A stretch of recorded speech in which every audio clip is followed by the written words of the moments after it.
बारूद के ढेर पर बैठी है दुनिया, बस एक चिंगारी की आस है। कहीं प्रतिबंधों की बेड़ियां हैं तो कहीं परमाणु हथियारों की प्यास है। दोस्तों ये दो लाइनें अमेरिका और ईरान की जो स्थिति है उस पर केंद्रित हैं। दोस्तों क्या दुनिया एक और वर्ल्ड वॉर के दहलीज पर है? दोस्तों महीनों तक आपने न्यूज चैनल्स में अमेरिका और ईरान के कॉन्फ्लिक्ट के बारे में लगातार देखा है। दोस्तों क्या है पूरा मामला, इसकी शुरुआत कहां से हुई और इन दोनों देशों से संबंधित इस मामले के बारे में तमाम इंपॉर्टेंट चीजें जानेंगे हम इस वीडियो में। वीडियो के एंड तक बने रहिए हमारे साथ। और अगर आप स्टूडेंट हैं तो वीडियो के एंड में बहुत ही जरूरी सूचना है, उसे मिस मत करिएगा। दोस्तों बहुत से लोग सोचते हैं कि ये दोनों देश बहुत ही पहले से दुश्मन हैं, लेकिन ऐसा नहीं है। साल 1953 में अमेरिका की मदद से ईरान के लोकतांत्रिक पीएम मोहम्मद मोसाद्देक को हटाया गया और शाह रजा पहलवी को गद्दी सौंपी गई। दोस्तों तत्कालीन लोकतांत्रिक प्रधानमंत्री क्यों हटाए गए और नए पीएम किस प्रकार गद्दी पर बैठे, आइए इसे भी बहुत आसान भाषा में समझते हैं। दोस्तों ये सारा मामला पैसे और तेल का है। दोस्तों 1950 के दशक से पहले ईरान के तेल कुओं पर कब्जा एक ब्रिटिश कंपनी का था। ईरान का सारा तेल बेचकर सारा मुनाफा ब्रिटेन ले जाता था और महज कुछ हिस्सा ईरान के पास रह जाता था। दोस्तों 1951 में ईरान में लोकतांत्रिक तरीके से चुने गए पीएम मोहम्मद मोसाद्देक ने एक बड़ा फैसला लिया। उन्होंने ईरान के तेल का राष्ट्रीयकरण कर दिया। उन्होंने कहा कि ईरान का तेल अब ईरान का है, इस पर ब्रिटेन का कोई अधिकार नहीं है। दोस्तों नतीजा ये हुआ कि इससे ब्रिटेन काफी भड़क गया और उसने अमेरिका के साथ मिलकर एक सीक्रेट प्लान जिसे ऑपरेशन एजॉक्स कहा जाता है 1953 में शुरू कर दिया। अमेरिका की खुफिया एजेंसी CIA और ब्रिटेन की MI6 ने मिलकर ईरान में मोसाद्देक के खिलाफ दंगे भड़काए, सेना को उकसाया और लोकतांत्रिक सरकार का तख्ता पलट कर दिया। मोसाद्देक को हटाकर वहां अमेरिका और ब्रिटेन ने शाह रजा पहलवी को सारी शक्तियां सौंप दी, क्योंकि शाह रजा पहलवी अमेरिका की सारी बातें मानने को तैयार थे। दोस्तों उस समय अमेरिका और ईरान पक्के दोस्त थे, हो भी क्यों ना। अमेरिका जैसा कहता था ईरान बिल्कुल वैसा कर देता था। लेकिन असली यूटर्न आया साल 1979 में। दोस्तों इस ईरानी क्रांति में अमेरिका द्वारा बैठाए गए शाह को ईरान से भागना पड़ता है और आयतुल्लाह खोमैनी सत्ता में आते हैं। दोस्तों इस क्रांति में शाह रजा पहलवी को भागना क्यों पड़ा, आइए समझते हैं आसान भाषा में। दोस्तों गद्दी पर बैठने के बाद शाह रजा पहलवी ने ईरान का अंधाधुंध पश्चिमीकरण करना शुरू कर दिया। उन्होंने अमेरिकी संस्कृति को बढ़ावा दिया, जिससे ईरान का रूढ़िवादी और धार्मिक समाज बहुत ही नाराज हो गया। दोस्तों शाह ने अपनी जनता पर हद से ज्यादा अत्याचार करना शुरू कर दिया। शाह की जो खुफिया पुलिस थी यानी कि SAVAK विरोध करने वाले आम नागरिकों और छात्रों पर बेतहाशा जुल्म करती थी। देश में भ्रष्टाचार और गरीबी बढ़ गई थी। दोस्तों इसके बाद आयतुल्लाह रूहुल्लाह खोमैनी एक धार्मिक नेता के रूप में उभरे, जो कि शाह और अमेरिका के घोर विरोधी थे, जिसके कारण शाह ने उन्हें देश से निकाल दिया। लेकिन खोमैनी विदेश यानी कि पेरिस में बैठकर टेप रिकॉर्डर के माध्यम से अपने भाषण को ईरान में भेजा करते थे और 1978-79 के समय जो ईरान की जनता थी वो सड़कों पर आ गई। देश में इतनी बड़ी क्रांति हुई कि शाह को देश छोड़कर खुद भाग जाना पड़ा। और इसके बाद फरवरी 1979 में खोमैनी का एक ऐतिहासिक स्वागत ईरान में होता है। उन्होंने ईरान को एक इस्लामिक रिपब्लिक धार्मिक देश घोषित कर दिया और खुद वहां के सुप्रीम लीडर बन गए। दोस्तों जब शाह ईरान से भागे तो उन्हें कैंसर था। अमेरिका ने शाह को इलाज के बहाने अपने देश में शरण दी। अब ईरान के क्रांतिकारी छात्र इस बात से भड़क गए। उन्हें लगा कि अमेरिका इलाज का बहाना कर रहा है और असल में वो शाह को ईरान की गद्दी पर बैठाने का कोई फिर से षड्यंत्र रच रहा है।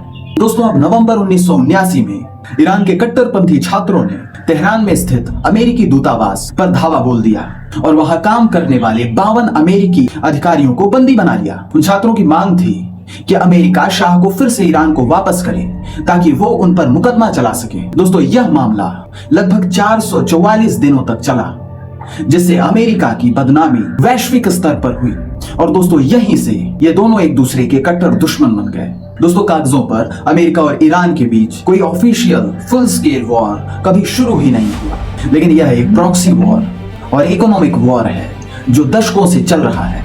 दोस्तों क्या होता है प्रॉक्सी वॉर और economic war, next short video में मैं क्लियर कर दूंगा विद एग्जांपल। तो इसके लिए आप सभी इस चैनल को सब्सक्राइब कर लें। दोस्तों बात करते हैं उस समझौते की जो आपके एग्जाम के लिए बहुत ही ज्यादा इंपॉर्टेंट है। दोस्तों ये है JCPOA यानी कि joint comprehensive plan of action, या फिर इसे ईरान न्यूक्लियर डील 2015 भी कहा जाता है। दोस्तों इसे ओबामा प्रशासन के समय ईरान और P5+1 देशों यानी कि अमेरिका, ब्रिटेन, फ्रांस, चीन, रूस और जर्मनी के बीच साइन किया गया। शर्त ये थी कि ईरान परमाणु यूरेनियम संवर्धन को कम करेगा और बदले में उस पर से आर्थिक प्रतिबंधों को हटाया जाएगा। लेकिन असली ट्विस्ट तब आता है जब 2018 में अमेरिका के राष्ट्रपति ट्रंप आते हैं। उन्होंने इस समझौते को घटिया बताते हुए अपने आप को इस समझौते से बाहर कर लिया और ईरान पर फिर से कड़े प्रतिबंध लग गए। दोस्तों अब दोनों देशों के वैचारिक मतभेद की बात करें तो ईरान अमेरिका को ग्रेट सैटन यानी कि बड़ा शैतान मानता है और मिडिल ईस्ट से अमेरिकी सेना को बाहर करना चाहता है। और वही बात करें अमेरिका की, अमेरिका ईरान को आतंकवाद का प्रायोजक मानता है। दोस्तों साल 2020 में अमेरिका ने ईरान के शीर्ष जनरल कासिम सुलेमानी की ड्रोन हमले में हत्या कर दी और 2024 से 2026 के बीच लाल सागर में हूथी विद्रोहियों द्वारा जहाजों पर हमले और इजराइल हमास हिजबुल्लाह संघर्ष ने इस मामले को, इस तनाव को अपने चरम पर पहुंचा दिया। दोस्तों अमेरिका ने 28 फरवरी 2026 को ईरान के सबसे सर्वोच्च नेता अयातुल्लाह खोमैनी की हत्या करवा दी, जिसके बाद 8 मार्च 2026 को मुस्तफा खोमैनी ईरान के सर्वोच्च नेता नियुक्त किए गए। दोस्तों अमेरिका और इजराइल द्वारा ऑपरेशन एपिक फ्यूरी चलाया गया, जिसका समापन 5 मई 2026 को हुआ। दोस्तों इसके बाद आती है अप्रैल 2026 की इस्लामाबाद वार्ता, जो कि पाकिस्तान में आयोजित दोनों देशों के बीच शांति वार्ता थी और ये पूरी तरह विफल हो गई। और इसके बाद 17 जून 2026 को फ्रांस में अमेरिकी राष्ट्रपति डोनाल्ड ट्रंप और ईरानी राष्ट्रपति मसूद पेजेश्कियन के बीच हस्ताक्षरित ऐतिहासिक युद्ध विराम समझौता हुआ। दोस्तों बात कर लेते हैं भारत के अमेरिका के साथ संबंध कैसे है। दोस्तों ये दोनों ही देश वैश्विक रणनीतिक साझेदारी के स्तर पर हैं। क्वाड, 2+2 डायलॉग और क्रिटिकल टेक्नोलॉजी में ये दोनों साथ हैं। बात करें भारत और ईरान के बीच संबंध की तो भारत के लिए ईरान रणनीतिक रूप से बेहद अहम है। भारत ईरान में चाबहार बंदरगाह का विकास कर रहा है, जो हमें पाकिस्तान को बाईपास कर अफगानिस्तान और मध्य एशिया तक पहुंचने का सीधा रास्ता देगा, जो कि INSTC यानी कि नॉर्थ साउथ ट्रांसपोर्ट कॉरिडोर का एक मुख्य हिस्सा है। दोस्तों बात करें भारत पर प्रभाव की तो अमेरिकी प्रतिबंधों के कारण भारत ईरान से कच्चा तेल सस्ते में नहीं खरीद पा रहा। रणनीतिक संतुलन की बात करें तो भारत के सामने एक चुनौती है कि वह अमेरिका के साथ अपनी रणनीतिक दोस्ती और ईरान के साथ अपने ऐतिहासिक व चाबहार जैसे महत्वपूर्ण हितों के बीच कैसे संतुलन बनाए रखे। साथियों अमेरिका और ईरान की ये लड़ाई सिर्फ दो देशों के बीच का संकट नहीं है, बल्कि वैश्विक अर्थव्यवस्था, ऊर्जा सुरक्षा और भारत की विदेश नीति की एक कठिन परीक्षा है। दोस्तों अगर आप भी UPSC, UPPCS, SSC, railway, banking या फिर किसी गवर्नमेंट एग्जाम की तैयारी कर रहे हैं तो स्मार्ट तैयारी के लिए अभी इस चैनल को सब्सक्राइब कीजिए, क्योंकि यहाँ पर कॉन्सेप्ट्स को स्मार्ट तरीके से समझाया जाता है। यहाँ मिलने वाला कंटेंट आपकी तैयारी को एक नए स्तर तक पहुंचाता है। यहाँ हर वीडियो आपकी तैयारी को और बेहतर बनाएगी और सफलता की ओर एक मजबूत कदम साबित होगी। मिलते हैं नेक्स्ट वीडियो में। जय हिंद।